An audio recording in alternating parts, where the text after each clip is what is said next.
자, 이제 우수 인증 설계사에 관한 질문입니다. 여러분들 우수 인증 설계사도 거의 단골로 나오는 시험 문제입니다. 우리가 이제 우수 인증 설계사에 관해서는 크게 보면 한 세 가지 문제가 나옵니다. 여기 나와 있는 것처럼 누가 주관하느냐? 금융감독원이 아니라 생명보험협회에서 주관한다. 이게 이제 첫 번째고요. 두 번째는 여기 나와 있는 것처럼 요 불안전 판매 유무인데요. 불안전 판매 유무 중에도 불안전 판매율이 제로입니다. 우리가 시험 문제에 보면 제로라고 하는 거는 거의 없지 않습니까? 근데 불안전 판매율이 0%여야 되는 거예요. 전혀 없어야 됩니다. 그 다음에 우리가 이제 많이 물어보는 질문 중에는 보험 계약 유지율 같은 경우를 물어봅니다. 그래서 13차월, 25차월. 그래서 13차월 같은 경우는 우리가 90%, 25차월 같은 경우는 우리가 80% 이상 유지가 되어야 된다라는 부분이고요. 모집 실적에 관한 부분도 시험 문제에 가끔 나오고 있습니다. 모집 실적에 대해서는 우리가 월 보험료 기준으로 80만 원, 그리고 연간으로는 우수 우리가 그 설계사 기준으로 그 연평균 이상 그 실적이 나와야 된다. 그렇게 보시면 되겠습니다.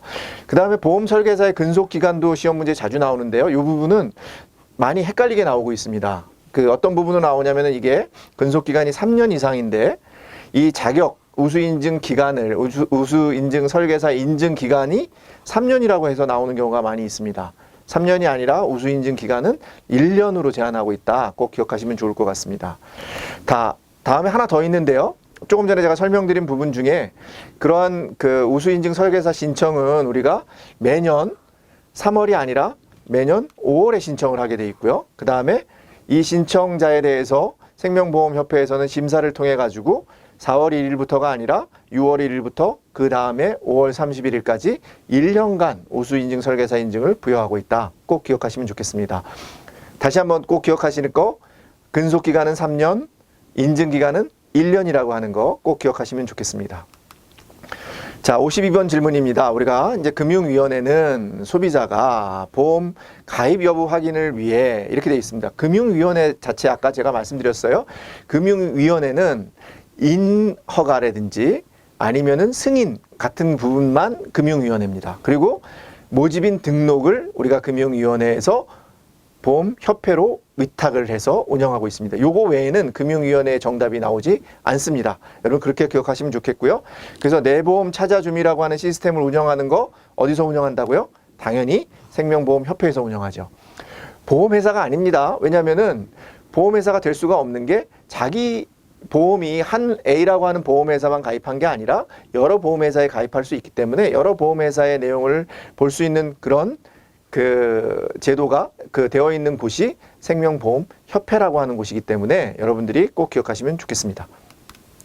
자, 53번 질문입니다. 우리가 이제 53번 같은 경우는 조금 어려운데요. 이 부분은 그냥 좀 외우면 좋을 것 같습니다. 우리가 이제 광고 같은 경우 우리가 광고를 받지 않고 보험을 판매하는 경우는 굉장히 어떻게 보면은 피해가 굉장히 크죠.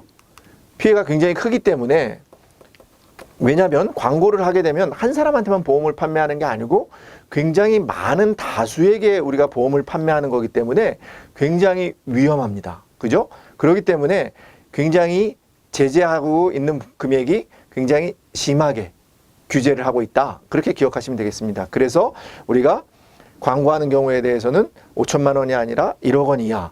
그 다음에 규정을 위반했을 때도 5천만 원 이하. 그 다음에 어떤 광고 심의필의 유효기간이 경과된 것을 사용했을 때도 3천만 원 이하의 제재금. 조금 전에 말씀드린 것처럼 이러한 부분들은 법이나 행정명령이나 우리가 규정으로 규정되어 있는 게 아니라 보험회사 간의 협정을 통해 가지고 이러한 부분들을 서로 간에 금지해야 된다라고 하는 부분으로 제재금이 부과되고 있다. 그렇지만 굉장히 과하게 중대하게 부과되고 있다라고 하는 부분을 여러분들 꼭 기억하셨으면 좋겠습니다. 자, 이제 54번 질문입니다. 우리가 이제 54번 질문은 우리 공시에 관한 질문인데요. 우리가 이제 크게 보면 뭐 경영 공시에 관한 부분이 있고 상품 공시에 관한 부분이 있는데 이 부분은 이제 경영 공시에 관한 부분인데 대표적으로 많이 나오는 부분이 이제 경영 공시 중에는 수시 공시가 가장 많이 나오고 있습니다. 수시 공시 말고 결산 공시도 있는데요. 결산 공시보다는 수시 공시가 훨씬 많이 나오고 여기에 대해서는 몇 가지 꼭 기억해야 되는 부분이 있으니까 꼭 기억하셨으면 좋겠습니다. 그 내용이 뭐냐면 우리가 수시공시라고 하는 건 말 그대로 수시공시하는데 1개월 이내 공시하면 그게 수시공시가 되겠습니까? 아니겠죠. 그렇기 때문에 발생 즉시 공시해야 되고 여기 나와 있는 것처럼 금융위원회와 금융감독원에 그 사실을 알려야 되는 게 아니라 금융위원회까지 제가 아까 말씀드린 것처럼 금융위원회에 알리는 부분은 없습니다. 금융감독원과 생명보험협회에 알려야 되고 우리 수시공시라고 하는 것은 수시로 공시할 만큼 뭐란 얘기예요?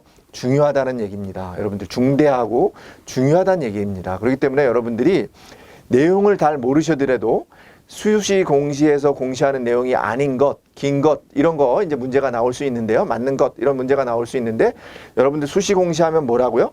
중요하고 중대하고 뭐 이런 것으로 내용이 나와 있다 그러면 그게 뭐라고요? 수시 공시에 해당한다. 그리고 당연히 중요하기 때문에 1년간 공시하면 안 되고 3년간 공시하게 되어 있습니다. 여러분들 기억하시는 거 다시 한번 말씀드립니다. 수시공시 되게 중요하고요. 수시공시라고 하는 건 말 그대로 수시 중요하기 때문에 수시라도 공시를 해서 계약자들에게 그런 부분들 내용을 전달하는 부분입니다. 그렇기 때문에 1개월 이내 공시하면 안 되고요. 당연히 즉시 발생 즉시 공시해야 된다. 그런 부분이고 조금 전에 말씀드린 것처럼 금융감독원과 생명보험협회에 공시를 해야 되고 그 다음에 3년간 공시해야 되고 그 내용으로서는 주로 중요한, 중대한 이런 내용들이 들어가는 그런 항목들은 다 수시 공시에 해당한다. 그렇게 기억하시면 되겠습니다. 자, 보험민원은 타 금융업권과 달리 문제행동 소비자라고 하는 우리 소위 말하는 악성 민원인이라고 하는 블랙리스트죠. 블랙리스트에 해당하는 남용될 소지가 크지 않다 이렇게 되어 있습니다. 어떻습니까? 큽니다. 왜 크죠?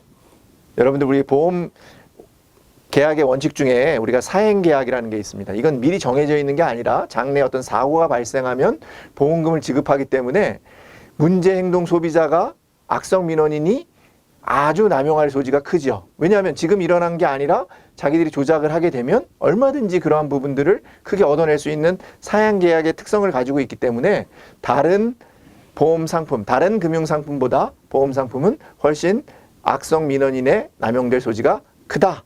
라고 하는 거 기억하시면 되겠습니다.